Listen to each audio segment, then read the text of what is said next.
I am a queen and this is my queendom.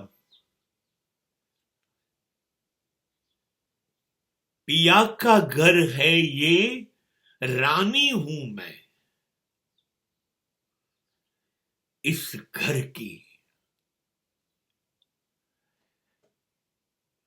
मैं एक राजा हूं, तू एक रानी है. જ્યારે જ્યારે એ સ્ત્રીની અંદર એવો ભાવ પેદા થાય, પત્ની બનીને આવી છે એની અંદર, કે મારા સાસુ, સસરા, નણંદો, સગાઓ, મારો પતિ મને જ બધું સોંપી દીધું છે. હું જ રાણી છું. આ ઘરના બધા નિર્ણયો હું લઉં છું. આ ઘરના હિતમાં હું કામ કરું છું.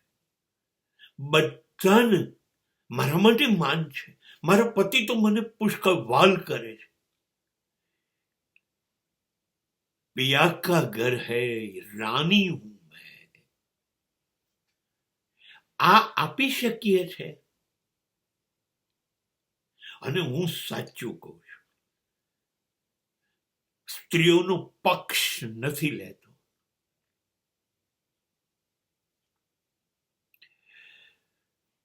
પણ એનું સામ્રાજ્ય સ્વીકારીએ આપણે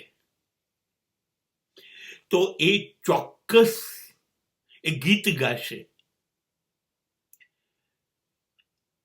पिता जैसा ससुर जी का बेश,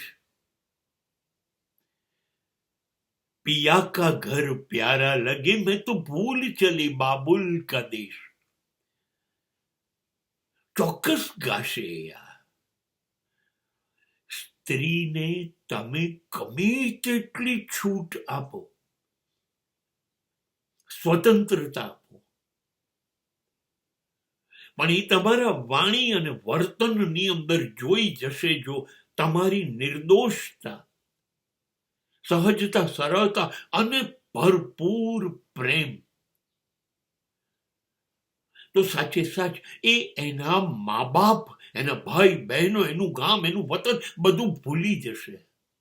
ના, એવી સ્ત્રીઓ મેં જોઈ છે જેણે એના પતિના પિતા અને માતાને પોતાના માતા પિતા કરતા વધુ પ્રેમ આપ્યો હોય.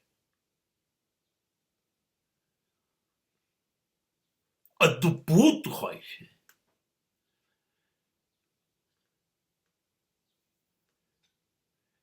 એ પતિગૃહ સમજતી જ નથી.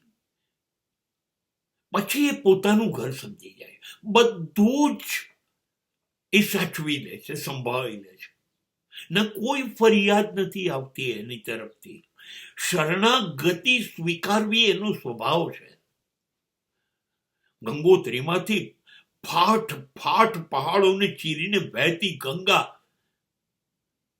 જઈને ગંગા સાગરમાં બની જાય છે ને ત્યાં સાગરમાં સમાઈ જવાની. નહીતર આ ગંગા જે શિવજીને ચેલેન્જ કરે, હું નહીં આવી શકું, એ જઈને સમુદ્રમાં શરણાગતિ સ્વીકારે. બસ સ્ત્રીઓનું આ જ છે. બધું સાચવી લેશે, ખાલી તમે હા કહો. એનો સ્વભાવ છે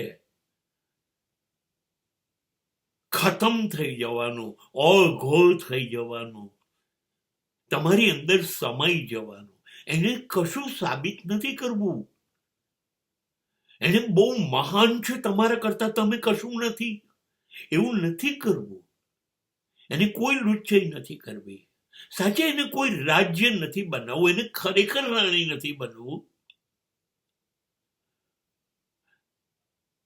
આ મારું ઘર છે. અને સાચે જ જો આ આપી દઈએ છે ને, તો મને એક પિક્ચરનું નામ બહુ જ ગમે છે, દુલ્હન વહી જો પિયા મન ભાઈ. અને પછી એના પતિની શ્રેષ્ઠ પત્ની બની જાય છે. સાચું, આ લગ્ન પ્રથાને બચાવવા, કેમ કે અદ્ભુત છે, મૂળ વસ્તુઓ જ અદ્ભુત છે. ગંગા ગંગોત્રીમાંથી નીકળે ને ત્યારે શિવ રાજી થઈ જાય. હા, ગંદી તો આપણે કરીએ છીએ. એમ દરેક સ્ત્રી એ મારી દ્રષ્ટિએ હિમાલયમાંથી નીકળતી પવિત્ર ગંગા જેવી જ છે. ખાલી આપણે ગંદકી અંદર ના ઉમેરીએ, બસ.